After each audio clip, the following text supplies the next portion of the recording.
Okay, in this video we're going to continue talking about Unit 3, Part 1, Lesson 1, and we're going to start off in this one talking about how to find the inverse of a one-to-one function. We have a function and we would like to find the inverse. Well, really that can be done in 3 steps. Number 1, we interchange the variables. Now you may not have to focus so much on the actual description given to us here, but what I want you to recognize is that in step 1 we interchange or switch the variable. Step 2, we solve that equation for the new y value in terms of x. So we isolate the new y. So isolate y.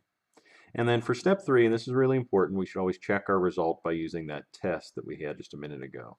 We find the inverse function and then we compose it in 2 directions in order to verify that we found the inverse. All right, so here we go. For simplicity's sake, I'm going to change this back to y equals notation. We've got y equals -3 over x. And step number 1 said to reverse or switch the variables. So instead of y equals -3 over x, I'm going to say that x is equal to -3 over y.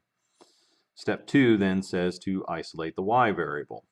Well, we can do that in a couple steps. We know that if we multiply both sides by y, that would cancel the y on the right. We'd have just -3.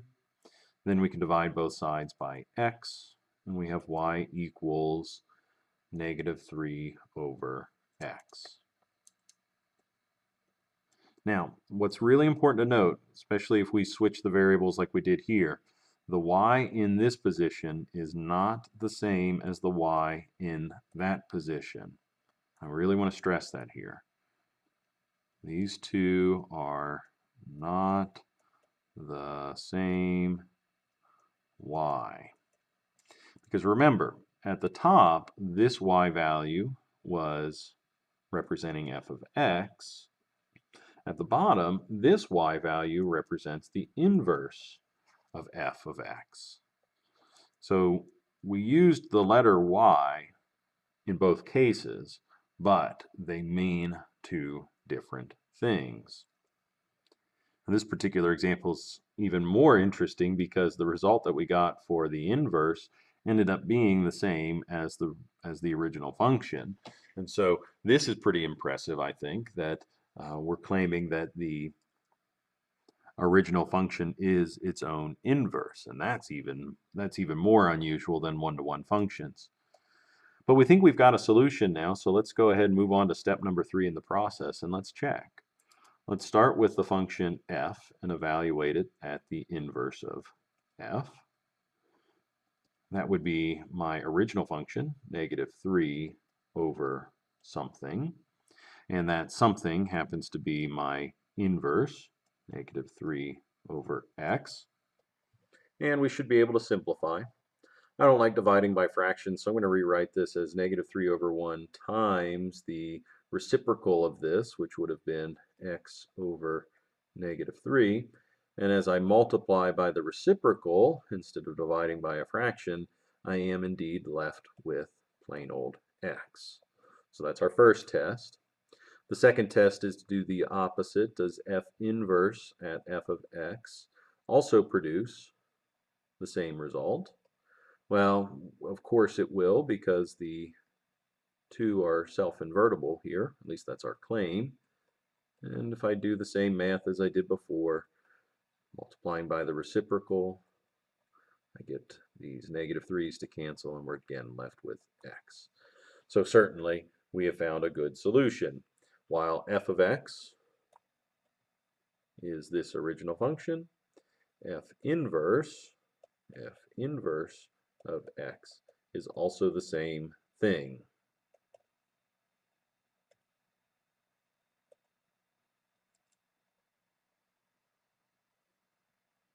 Let's try another. This one looks a little bit more challenging, but I think it's something we can handle. I'm going to use the old y notation because that'll be a little bit easier for us to solve for the new y. So I'm just going to rewrite this. And now I'm going to switch because part of the instructions said to switch x and y. So I now have x equals negative 3y minus 4 over y minus 2. And our job is to isolate the y variable. So that's step 2, isolate y.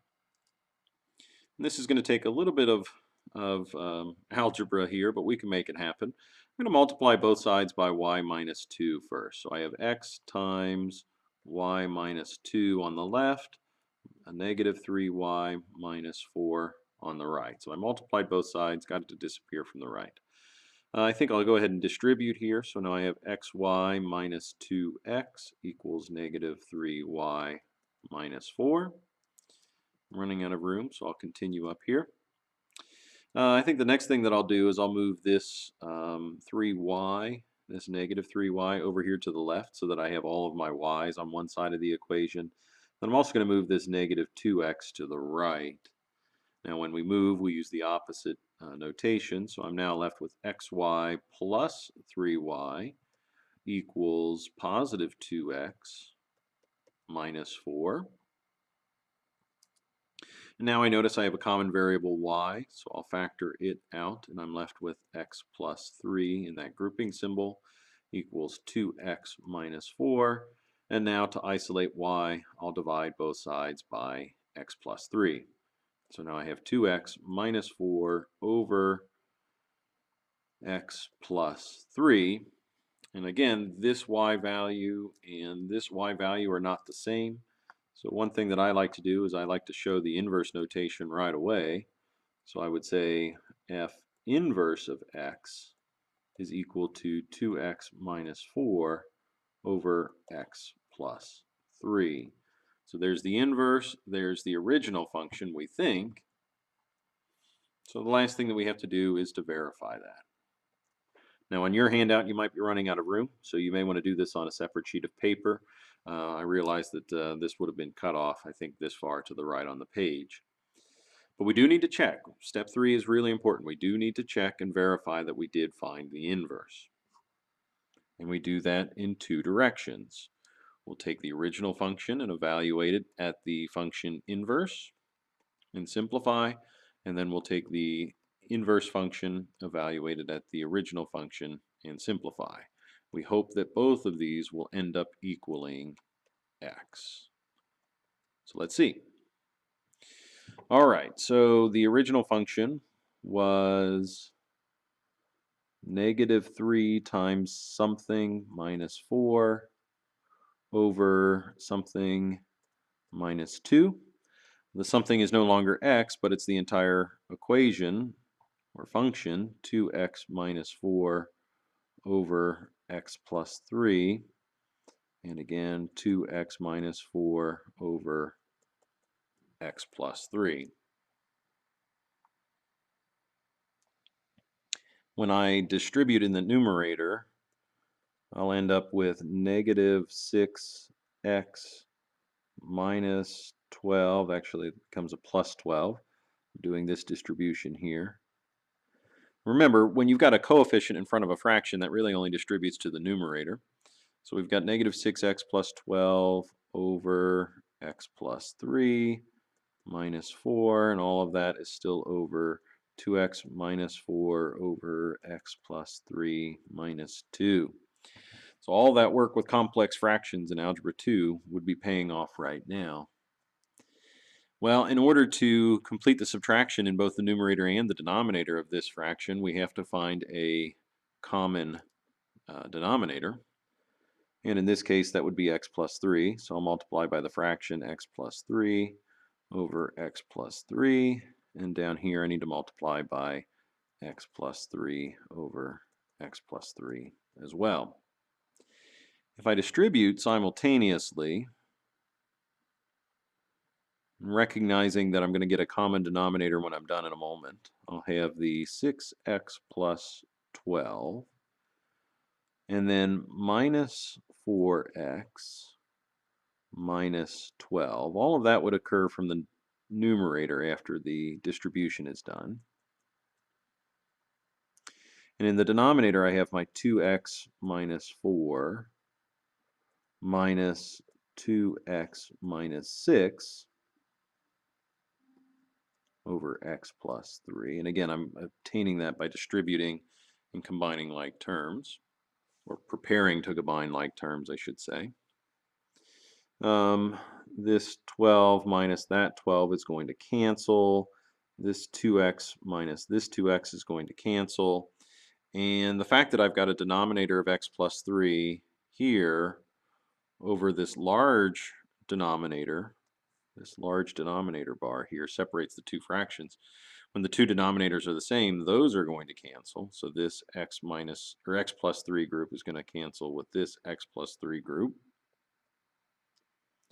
And what we're left with is, well, 6x minus 4x, that's 2x.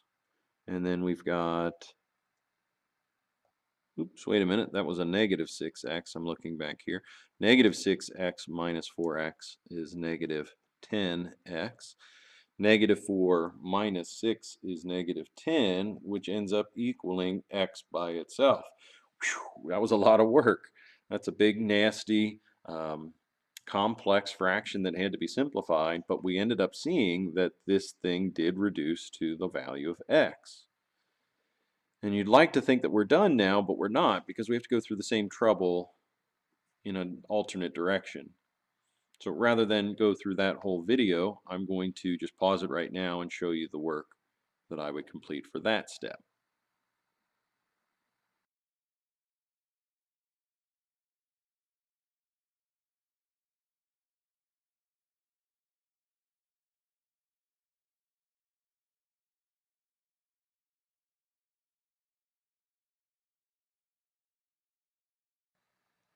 Now, it may seem tedious to go through that work twice.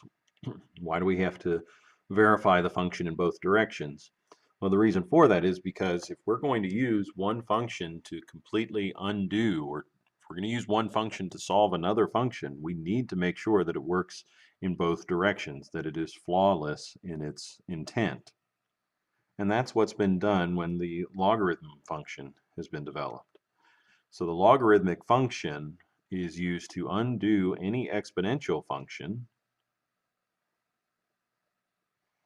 And I'm getting a battery error, so I'm going to stop this video and we'll pick up again with another video.